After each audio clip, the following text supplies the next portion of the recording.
అందరికీ శనార్థులు ఎట్లున్నారులా అందరు మంచిగా ఉన్నారా? ఇక మీకు ఎరకే ఎప్పట్లెక్కనే ధమాకా ఆర్తలు దుమ్ము దులుపనిగా తీసుకొస్తానని మరి ఇవాళ కూడా బంబాటు జబర్దస్త్ ధమాకా దుమ్ము దులిపి ఆర్తలని తీసుకుని వచ్చిన. మరి ఇంతకు నేను ఏమేమి ఆర్తలు తెచ్చినో చూడాలి కదా, చూద్దాం పాండ్రి. నేను ఒక తోపు లీడర్ను. నీ స్థాయి నాతో మాట్లాడే స్థాయా? మీ లీడర్కి అంత సినిమా లేదు. ఏహే నువ్వేమనువా, మీ లీడర్కే అంత సినిమా లేదు, ఏం మాట్లాడుతున్నారు? మా లీడర్తో పోల్చుకునేకే కాదు అని ఇట్లా ఒక ఇద్దరు లీడర్లకు సంబంధించినటువంటి నాయకులు పోస్టుల మీద పోస్టులు, వైరల్ల మీద వైరల్ కంటెంట్లు పెట్టుకుంటా కామెంట్లతోనే కాంట్రవర్సీ చేస్తున్నారట. మరి ఇంతకు ఎవరి గురించి ఈ ఇద్దరు కొట్టుకుంటున్నారు, లొల్లి పెట్టుకుంటున్నారు చూద్దాం పాండ్రి.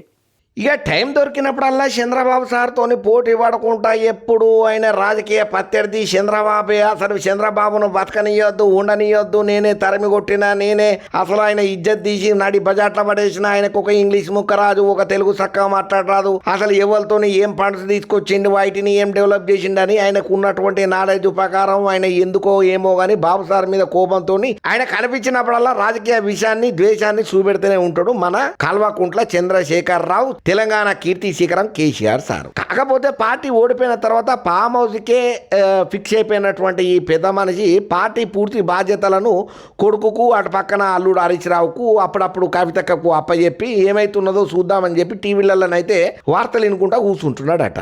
పత్తానికైతే అజ్ఞాతంలో ఉన్నట్టే ఉంటున్నాడు. అసెంబ్లీకి అత్తడు అనుకున్నాం కానీ మొన్నట్లు వచ్చిండు, మళ్ళీ డ్రాప్ అయిపోయిండు. ఇక దీని మీద రేవంత్ సర్కార్ అయితే గట్టిగానే ఛాలెంజ్లు చెప్తున్నది. నీకు దమ్ముదన్న ఉంటే అసెంబ్లీలోకి వచ్చి మాట్లాడంటే ఇక తెల్లారి నుంచి కేసీఆర్ సార్ గట్టిగా అసెంబ్లీలో అలర్ట్ అవుతాడు అనుకున్నాం కానీ మళ్ళీ అసెంబ్లీకి అయితే పోలేదు. మళ్ళీ షాప్గా ఫామ్ హౌస్లోనే ఫిక్స్ అయిపోయిందట. సరే, ఇప్పుడు ఈ ముచ్చట ఏమయ్యానంటే కేసీఆర్ సార్ ఒక మాట మాట్లాడింది. ఇది ఇప్పుడు రాజకీయంగా పెద్ద చర్చకు రచ్చకే దారితీస్తున్నదయ్యా.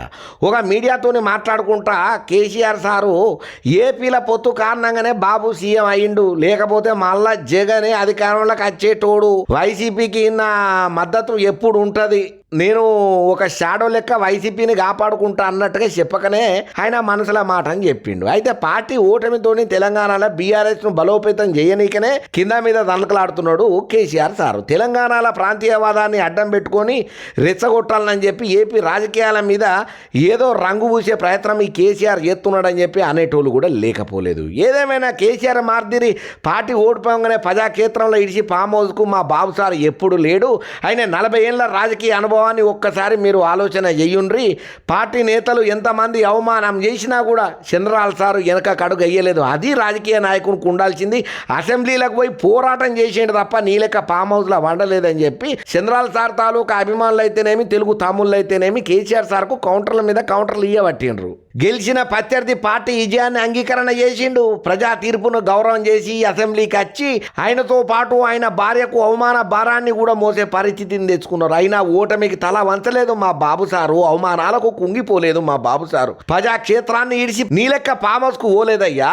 వైసీపీ వంటి నియంత పాలనకు ఎదురొడ్డి నిలబడ్డాడయ్యా, జైలు పాలయ్యిండయ్యా మా చంద్రలాల్ సారు. ఆయన గురించా నువ్వు మాట్లాడేది? ఆయన వెనకడికి ఎప్పుడు వేయలేదు, నీ లెక్క ఫామ్ హౌస్లకే పరిమితం కాలేదు. 6 పదల వయసులలో కూడా మళ్ళిన ముసలాడు అంటూ ఐసీపీ నేతలు కింద వరుతున్నా, అడ్డమైన మాటలు అంటున్నా, అనరాని మాటలతోని తీర్చినా కూడా 40 ఏళ్ళ అనుభవం ఉన్న 4 సీట్లు లేని పార్టీల పొత్తు కోసం వెంపర్లాడుతున్నదయ్యా అంటూ వైసీపీ నేతలు ఎంత ఎడ్డిచ్చినా కూడా చంద్రలాల్ సార్ వెనకాడికి వెయ్యలేదు. పొరుగు రాష్ట్రాల నాయకులతో కలిసి జగన్ చేస్తున్న శరసాటు రాజకీయాన్ని ఒంటరిగానే ఎదుర్కొన్నాడయ్యా, పొత్తుతోని విజయం సాధించిండు, దట్ ఈస్ చంద్రలాల్ సార్ అని చెప్పి గట్టిగానే తారీఫ్ చేస్తున్నాడు. ఇక నువ్వు ఎప్పుడో ఒకసారి మైక్ ముందరకు వచ్చి పబ్లిక్ నిన్ను నమ్మి ఓట్లేసిల్లన్న సంగతి మర్చిపోయి నువ్వు నీ ఇష్టం వచ్చినట్టు ఫామ్ హౌస్కు వండుకుంటా చంద్రలాల్ సార్ నన్నుడు ఎక్కడదని చెప్పి ఇట్లా రకరకాలుగా ఎవరికి దోచినట్టు వాళ్ళైతే గట్టిగానే కౌంటర్లు అటు ఇటు పడుతున్నాయి అయ్యా. ఏదేమైనా కూడా అనవసరంగా మనం మాటలు మాట్లాడి లేనిపోని కాంట్రవర్సీలో ఇరుకుడు తప్ప ఎందుకు? అసలు తెలంగాణలో భవిష్యత్ ఏంటి, తెలంగాణలో ప్రయోజనాలు ఏంటిది, తెలంగాణలో నేను ఎట్లా అధికారంలోకి రావాలని చెప్పి కేసీఆర్ ఆలోచించాలి తప్ప పక్క రాష్ట్రం సీఎం మీద ఎత్తే మనకేమొస్తుందని కొంతమంది కాంట్రవర్సీ కామెంట్లు కూడా చేస్తున్నదయ్యా. ఏదేమైనా కేసీఆర్ అయినా చంద్రలాల్ సార్ అయినా ఇద్దరు సమవుజ్జులయ్యా. అటు ఆయన పాలన ఇటు ఈయన పాలన ఇద్దరు పోటాపోటీగా చేసి రాజకీయంలో అంచెలంచెలుగా ఎదిగిన వ్యక్తులు. అందుకే మన రాజకీయంలలో ఒక ముచ్చట వినబడుతూనే ఉంటుంది ఎప్పుడు. ఈ రాజకీయ జీవితంలో ఎప్పుడు శాశ్వత శత్రువులు కానీ శాశ్వత మిత్రులు కానీ ఉండరు అని. ఇవాళ తిట్టిన వాళ్ళు రేపు సన్మానం చేస్తారు, ఇవాళ సన్మానం చేసిన వాళ్ళు రేపు తిడతారు. ఇది కామన్ అని అంటున్నారు ఈ ముచ్చటేరికైనా ప్రతి ఒక్కరు. ఏదేమైనా చంద్రాల సార్ కానీ కేసీఆర్ సార్ కానీ ఇద్దరు 2 తెలుగు రాష్ట్రాలకు నెంబర్ 1 సీఎంలు అని బల్లగుద్ది మరి చెప్తున్నారయ్యా ఇంకొంతమంది. మనం ఇదివరకు ఏడికన్నా పోవాలంటే అరే నర్సిగా జర గిట్ రారా గట్ల పోయి గిట్లు వద్దాం 10 నిమిషాలని అంటాం. వాడు వస్తాడు, వచ్చిన తర్వాత మళ్ళీ వానికి మంది పియాలి, సిందులేపియాలి, తినిపియాలి, తాగిపియాలి, పెద్ద కథ ఉంటుంది. మళ్ళీ తర్వాత వాని బతినాడు అరి గోసు ఉంటుంది. అటువంటి టైంలలోనే మనకు వచ్చినాయి ఓలా, ఊబరు, ర్యాపిడ్ అనేటువంటివి. సరే ఈ మంచిగానే ఉన్నారా నాయన, ఏమైతలేదు ఏందనంటే పాపం డ్రైవర్ల జేబులకు తూటు పడుతున్నాయట. గట్ల పడొద్దని చెప్పి కేంద్ర సర్కారు ఒక బంబాడు యాప్ను తీసుకురాబోతున్నది. మరి గింత ధమాకా దుమ్ము దులిపేసండి ముచ్చట్లు తెచ్చినాక ఇంకేం చూస్తున్నారు, జప్పన వార్తను చూడుండ్రి. ఇక ఇవాళ రేపు అంతా ఉరుకుల పరుగుల జీవితమే అవుతున్నదిలా, నిమ్మతంగా ప్రశాంతంగా ఉండలేని పని.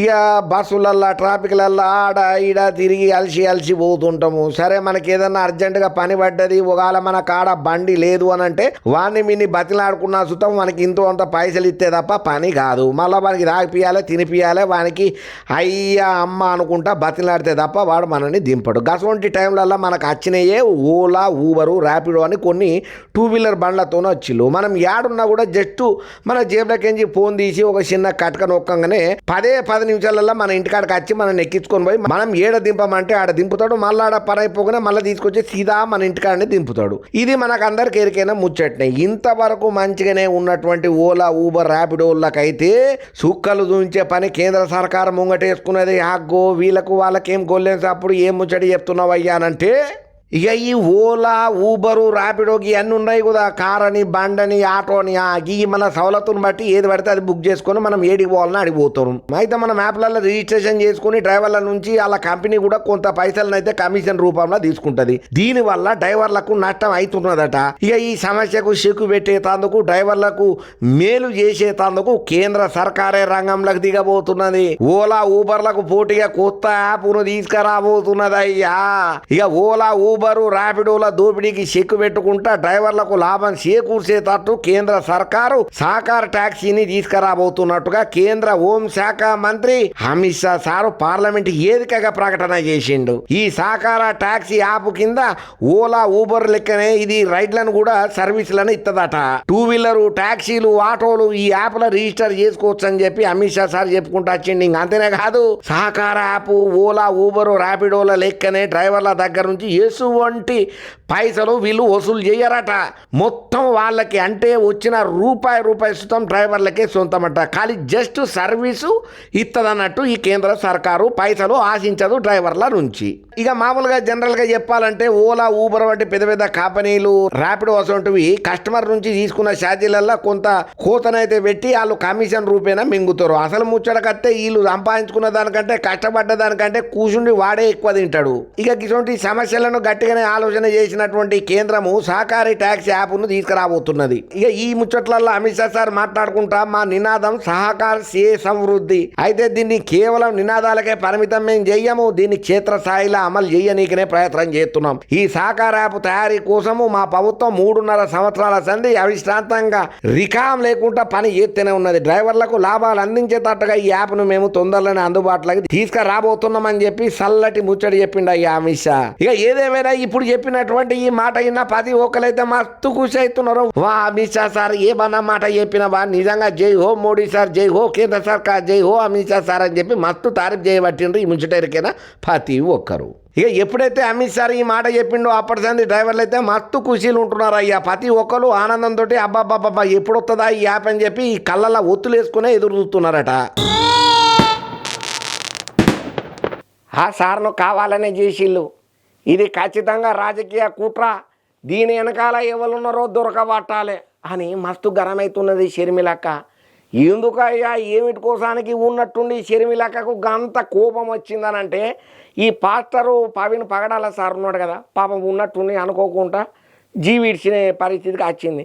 అయితే కొంతమంది అది హత్య అని అంటుంటే కొంతమంది కాదు కావాలని కుట్ర చేసిళ్ళు అంటారు, కొంతమంది అనివార్య కారణాలని ఇట్లా ఎవరికి దోసినట్టుగా వాళ్ళు టెలిఫోన్లు పట్టుకొని టిక్క కామెంట్లు పెట్టుకుంటా పోస్టులను అయితే ఈడదలు చేస్తున్నారు. దీని మీద లేటెస్ట్గా కాంగ్రెస్ లీడర్ అయినటువంటి మన షర్మిలక్క ఉన్నారు కదా, ఆ అక్క రియాక్ట్ అయింది, మస్తు గరమైంది, కారెడ్డాలు ఆడకుండా కామెంట్లు కౌంటర్ల మీద కౌంటర్లు ఇచ్చింది. మరి ఇంతకు షర్మిలక్క ఏమన్నదో నేను చెప్పాను, మీరే చూడండి. ఇక పాస్టర్ పవీను పగడాల సార్ ఎవరైతే ఉన్నారో ఆయన హఠాత్తుగా చనిపోతూనే ఏపీ రాజకీయాలల్లో కొత్త టర్నింగ్లే తీసుకుంటున్నాయి. ఆయన అనుకోకుండా ప్రమాదవశాత్తు చనిపోయిందా లేకపోతే ఎవరన్నా కావాలనే చేసిల్లానే ముచ్చట ఎవరికి ఇంకా తెలియదు పురాగా. కానీ ఇక ఈ పాస్టర్ పవీన్ సారు ఆకస్మికంగా జీవిడ్సుడుతోని ఏపీ పిసిసి చీఫ్ వైఎస్ షర్మిలక్క కూడా రియాక్ట్ అయ్యిందయ్యా. ఆయనది రోడ్డు ప్రమాదం కాదు, ఇది ఎవరో కావాలని చేసిన కుట్ర. దీనికి గాను సంఘటన స్థలంలో రుజువులు గట్టిగానే ఉన్నాయి. అసలు పాస్టర్ పవీన్ పగడాల గారిది రోడ్డు ప్రమాదం గానే కాదు, ఇది పక్కా ప్రణాళికతోనే కావాలనే చేసిల్లయ్యా, ఆయన జీవిని తీసినరా అని చెప్పి వాళ్ళ కుటుంబ సభ్యులందరికీ అనుమానాలు ఉన్నాయి. అట్లనే నాకు కూడా ఉన్నాయి. ఈ దారుణమైనటువంటి ఘటన రెండు తెలుగు రాష్ట్రాలలో క్రైస్తవ మనోభావాలను తీవ్రంగా దెబ్బతీసింది అని చంద్రాల సార్ కు ట్యాగ్ చేసుకుంటా రాష్ట్ర ప్రభుత్వం ప్రవీణ్ పగడాల గారి ముద్దు మీద వెంటనే ఫాస్ట్ ట్రాక్ విచారణ జరిపించాలని చెప్పి నిజాలను నీకు తెలుసాలని చెప్పి ప్రవీణ్ గారి కుటుంబ సభ్యులకు నా పగాడ సానుభూతిని వ్యక్తం చేస్తున్నా అనుకుంటే షర్మిలక్క ఎక్స్ వీడియోలో పెట్టిన పోస్టు ఇప్పుడు ఏపీలో చర్చకు రాసకు దారితీస్తున్నది. సరే మరి పాస్టర్ ప్రవీణ్ పగడాల సారు అనుకోకుండా దాని పేర్లా ఎవరైనా కావాలని చేసిల్లా లేకపోతే ఇది నిజంగానే యాక్సిడెంట్ అయ్యిందా లేదా అనేది మాత్రం ఎవరికి వాళ్ళు రాజకీయ రంగు బులుముకుంటా ఎవరికి నోటుకు వచ్చినట్టాలు మైకుల ముందరకు వచ్చి ఇష్టం వచ్చినట్టు మాట్లాడితే కాదు, ప్రాపర్ గా విచారణ జరగాలి, నిజాలు బయటకు రావాలి, దోషులకు శిక్ష పడాలి. అప్పుడే ప్రవీణ్ సార్ ఆత్మ కూడా శాంతి ఇస్తుందని చెప్పి చాలా మంది గట్టిగానే కామెంట్లు పెట్టబట్టిండ్రయ్యా. కాకపోతే చాలా మంది రాజకీయ నాయకులు మాత్రం ఉత్సాహాన్ని గట్టిగానే చూపెడుతున్నారు. మొన్నట్ల కేపాల్ సార్ మాట్లాడుకుంటా కూడా ఇది ముమ్మాటికి హత్య అన్నట్టుగా కూడా చెప్పుకుంటా వస్తున్నాడు. అది అట్లా కానే కాదు, కంపల్సరిగా ఇది నిజం నిరూపణ మీద నిలకడగా మనకు తెలుస్తే తప్ప గుడ్డగాల్సి ఉత్తగా ముఖం మీద ఎవరి మీద ఇయ్యలేము, అనవసరంగా రాజకీయ రంగును బులుమొద్దని అంటున్నారయ్యా. ఇంక అంతనే కాకుండా ఈ పాస్టర్ ప్రవీణ్ పగడాల సారు వైఎస్ఆర్సీపీ పార్టీకి చెందిన మనిషిని కూడా గట్టిగానే వినబడుతున్న వార్తలు. ఎందుకంటే ఆయన దగ్గర పండి చూసినోళ్ళు తిరిగినోళ్ళు ఆయన గురించి అన్ని విషయాలు ఇరకబట్టినోళ్ళు కూడా చెప్తున్నది ఏంటంటే ఈయన జగనన్న పార్టీ తాలూకా అని చెప్తున్నారు. సరే పార్టీ ఏదైనా కూడా విలువైనటువంటి పానం పోయే కదా, అది మరి దాని గురించి పూర్తి విచారణ జరగాలి, న్యాయాలు తెలవాలి, నిజాలను నిగ్గు తెలుసాలి, దోషులను కఠినంగా శిక్షించాలి. ఒకవేళ ఇది గనక అనుకోని ప్రమాదం అయితే గనక తగు చర్యలు తీసుకోవాలని చెప్పి కూడా గట్టిగానే చాలా మంది కోరుకుంటున్నారయ్యా. ఇక మొత్తానికి ఏపీ రాజకీయాలలో ఈ పాస్టర్ ప్రవీణ్ సార్ పగడాల ఇష్యూనైతే రాజకీయంగా పెద్ద దుమారమే రేపుతున్నది. రాజకీయాలలో పెద్ద రచ్చ చర్చ బాగానే నడుతున్నదిలా. రాహుల్ గాంధీ నీ పద్ధతి మంచిగా లేదా, నువ్వు ప్రోటోకాల్ను పాలన చేయాలి. ఏమనుకుంటున్నావు, ఇదేమన్నా ఇల్లు అనుకుంటున్నావా, ఆఫీస్ అనుకుంటున్నావా, లేకపోతే నీ ఇలాకా అనుకుంటున్నావా, ఎట్లుండాలో తెలియదానే అని చెప్పి లోక్సభలో పెద్ద రచ్చనే నడుతున్నది రాహుల్ గాంధీ సారం మీద. మరి ఉన్నట్టుండి రాహుల్ గాంధీ సారు ఎందుకు ఇట్లా రచ్చలలో ఇరుకుండు, ఆయన చేసింది ఏందో ఆర్త తెచ్చిన చూడుండ్రి. ఇక విపక్ష నేత రాహుల్ గాంధీ అనుచిత ప్రవర్తన మీద స్పీకర్ ఓం బిర్లా సారు మస్తు సీరియస్ అయ్యండి అయ్యా. ప్రస్తుతం దానికి సంబంధించినటువంటి ఒక వీడియో మాత్రం సోషల్ మీడియాను గట్టిగానే షేక్ చేస్తున్నది. తెగ చక్కర్లు కొట్టుకుంటా గిర్ర జపాన్ రైలు కంటే ఈ స్పీడ్ గా తిరుగుతున్నది. అసలు ఏమయ్యా ముచ్చట, రాహుల్ గాంధీ ఉన్నట్టుండి లైమ్ లైట్లకి ఎందుకు వచ్చిండు, ఏమయ్యా దుమారం అని అంటే బుధవారం పూట రాహుల్ గాంధీ లోక్సభలకు ఎంటర్ అవుతున్న టైం అయ్యా. ఇక అదే టైంలల్లో ఆడ ఇక చెల్లె ప్రియాంక గాంధీ ఆమె సీట్లో ఆమె కూర్చొని నిమ్మతంగానే ఉన్నది. ఇక అప్పుడే రాహుల్ గాంధీ ప్రియాంక గాంధీ చెల్లె తనకు వేయండు. పోయినోడు పోయి ఏమన్నా మాట్లాడాలి కదా, ఆమె బొగ్గలను నిమురుకుంటా కొంచెం ప్రేమగా ఆప్యాయంగా పలకరింపు చేసిండు అయ్యా. ఇక అది చూసినటువంటి స్పీకర్ ఓం బిర్లా సారు రాహుల్ ప్రవర్తన మీద మస్తు మండి పడుకుంటా గట్టిగా మాట్లాడుకుంటూ వచ్చిండు. ఎంపీలంతా సభ సాంప్రదాయాలను పాటించాల్సిందే, సభలో ఎట్లా ప్రవర్తించాలనో కొన్ని నియమ నిబంధనలు ఉన్నాయి, అన్నిటిని మర్చిపోతే ఎట్లా నువ్వు? తల్లి కూతుళ్ళు, తండ్రి కూతుళ్ళు, భార్య భర్తలు, అన్న చెల్లెళ్ళైనా సరే అందరికీ ఒకటే రూల్ వర్తిత్తదయ్యా. సుట్టరికం పట్టరికం అడ్డగాడు బుడ్డగాడు నా ఓడు నీ ఓడనే తరతమ్య భేదము ఉండవు, అందరూ సమానమే, అందరినీ ఒకటే తీరుగా చూస్తుంది. తమ అనే భేదం లేకుండా అందరిని ఒకటే తీరుగా చూస్తుందయ్యా లోక్సభలో గట్లు ఉండాలి మరి అని కొంచెం గట్టిగానే గరమైండు. ఇక స్పీకర్ ఓం బిర్లా సార్ ఇట్లా రాహుల్ గాంధీ మీద అనుడితోని గట్టిగానే గరమవుతున్నారు రాహుల్ గాంధీ సార్ వాళ్ళ అభిమానులు. అరే ఏమయ్యా ఏంది ప్రతి చిన్నదాని కోడిగుడ్డు మీద ఈకల వీకే వ్యవహారమే కనబడుతున్నది, లేని పంచాయతీని ఏదో మోపు చేద్దామనే ఆలోచన చేస్తున్నారు తప్ప అయ్యో చెల్లె కనబడ్డప్పుడు ఆప్యాయంగా పలకరించుకున్నాడు కూడా తప్పేనా? గిదెక్కడి అరాచకం, గిదెక్కడ అన్యాయము? మానవ సంబంధాలను కూడా కలుపుకొని పోవాలి కదా మనం. అక్కడ కనబడితే పలకరించుడు తప్ప ఏదో కావాలని నిందను మోపాలని చూస్తున్నారు తప్ప ఇది అసలు సమస్యనే కాదు, కావాలని క్రియేట్ చేస్తున్నారు, మీరు పగతోనే చేస్తున్నారు అని చెప్పి ఇక రాహుల్ గాంధీ తరపులు ఇట్లా మాట్లాడుతున్నారు పార్టీ పెద్దలు. ఇక ఎవరు ఎట్లా మాట్లాడుకున్నా ఎక్కడ ఏ ప్రోటోకాల్ ఉంటే దాన్ని మాత్రం మనం పాటన చేయాలి కదా, అది ఎట్లా మర్చిపోయినారని ఇంకొంతమంది ఇట్లా ఎవరికి దోచినట్టు వాళ్ళు కామెంట్లు పెడుతున్నారు. అసలు ఏమనుకుంటున్నావయ్యా రేవంత్ రెడ్డి? మీ ఇంట్లో ఎవరన్నా ఫోటోలు తీస్తే నువ్వు ఊకుంటావా? మీ ఇంట్లో కావాల్సుకున్న వాళ్ళని నేను ఫోటోలు తీస్తే ఊకుంటారా? ఎవడు పడితే వాడు అడ్డేగాడు బుడ్డేగాడు ఇంటి మీదకి వచ్చి డ్రోన్లు ఎగరేస్తాం ఫోటోలు తీస్తామంటే మేము ఊకొల్నా, నువ్వు ఊకుంటావా అట్లా అని చెప్పి కేటీ రామారావు సారు రేవంత్ రెడ్డి సార్ మీద గట్టిగానే నిప్పులు జరిగిండు అసెంబ్లీలో. మరి ఇంతకు రేవంత్ రెడ్డి సార్ ఏమని కౌంటర్ ఇచ్చిండు? అసలు కేటీఆర్ సార్కు గంత కోపం ఎందుకు వచ్చిందో ఆర్త తెచ్చిన కదా, మీరే చూడుండ్రి. శాసనసభల CM Revanth Reddy sir BRS working president Sircilla MLA KTR sir మధ్యన మాటల యుద్ధం గట్టిగానే నడిచిందుల్లా. ఓ ప్రైవేట్ వ్యక్తితోని నీ బిడ్డనో నీ భార్యనో ఇష్టం వచ్చినట్లు ఫోటోలు తీస్తే ఊకుంటావా అని రేవంత్ రెడ్డిని కేటీఆర్ సార్ ప్రశ్నలేసిండయ్యా. శాసనసభలో కేటీఆర్ సార్ మాట్లాడుకుంటా రేవంత్ రెడ్డి ఏమైనా స్వాతంత్ర ఉద్యమం చేసి జైలుకు పోయిండా? ఏం చేసి పోయిండా ఆయన జైలుకు? సానుభూతి ఎందుకు? మేం పోలేదా జైలుకు? తెలంగాణ ఉద్యమంలో వరంగల్ జైలుకు నేను కూడా పోయినా అని బరాబర్ అక్కడ ఉన్నాం మేమని చెప్పి కేటీఆర్ సార్ జనంత గట్టిగానే అన్నాడు. నీ జూబ్లీహిల్స్ ప్యాలెస్ మీదకి ప్రైవేట్ వాడు డ్రోన్ పెడితే ఊకుంటావా?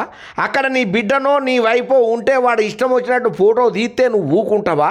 ఎవరి ఇండ్లల్లో ఉంటే వాని ఇండ్లకు జొరబడతావా? నీ ఇష్టం వచ్చినట్టు చేస్తావా? అరాచకం చేస్తా అంటే ఊకుంటావా? ఇది పద్ధతేనా? నీ కాడికి వచ్చే వరకే కుటుంబాలు భార్య పిల్లలు, ఏరే వాళ్ళకు భార్య పిల్లలు ఉండరా లేరా? మీరు ఆనాడు ఇష్టం వచ్చినట్టు మాట్లాడినప్పుడు లేని రంకులు అంటగట్టినప్పుడు ఆ రోజులు నీతులు లేవా? చివరకు మా ఇంట్లో పిల్లలను తిట్టింది మీరు కాదా? మా ఇంట్లో మైనర్ పిల్లలను పట్టుకొని బూతులు మాట్లాడింది మీరు కాదా అని కేటీఆర్ సారు వామ్మో మామూలుగా అడగలేదు. రేవంత్ రెడ్డి సార్ను లెఫ్ట్ అండ్ రైట్ గట్టిగానే ఇచ్చి పడేసిండు.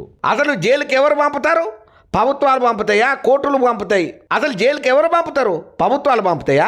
కోర్టులు పంపుతాయి. కోర్టులో మీరు ఛాలెంజ్ చేసిండ్రు రిమాండ్కు పంపొద్దని. కాదు, మీరు జైలుకే పోవాలని కోర్టు చెప్పింది. మేమేం చేస్తాం దానికి? రిమాండ్కు పంపేది మీరు మేము కాదు, అది యాద పెట్టుకోవాలి. ఇక ముఖ్యమంత్రి హుంకరిస్తున్నారు. నేను అనుకుంటే మీరు ఇక్కడ ఎవ్వరు మిగలరని. నువ్వేమనుకున్నా మాకు ఫరక్ పడదు, నువ్వేం చేసుకున్నా ఫరక్ పడదు. నువ్వు అనుకుంటున్నావేమో పదవి అధికారం శాశ్వతం అని. ఏది శాశ్వతం కాదు. కానీ ముఖ్యమంత్రికి అపరిమితమైన ఆధారాలు ఉండవు, కోర్టుకు మాత్రమే ఉంటాయి. గోవింద సినిమా మాత్రం సీఎంకే సూట్ అవుతుంది. అప్పుడే సీఎం స్పీకరు కోర్టు అయిపోతారు. ఇక ఇట్లా బహుపాత్రలు మీకే సాధ్యమవుతాయని చెప్పి సీఎం రేవంత్ రెడ్డి సార్ను ఉద్దేశం చేసుకుంటా కేటీఆర్ సార్ మాట్లాడిండు. ఇక కేటీఆర్ సార్ మాట్లాడితే రేవంత్ రెడ్డి సార్ ఎందుకు గప్సూపును ఉంటాడు? ఆయన తాలూకా ఆయన బాణాలను కూడా గట్టిగానే ఇడిచబట్టిండు అయ్యా. కేటీఆర్ సార్కు లెఫ్ట్ అండ్ రైట్ ఇవ్వబట్టిండు. ఎన్ని అడగాలో అన్ని అడిగిండు, ఎన్ని సమాధానాలు చెప్పాలో అన్ని సమాధానాలు చెప్పిండు.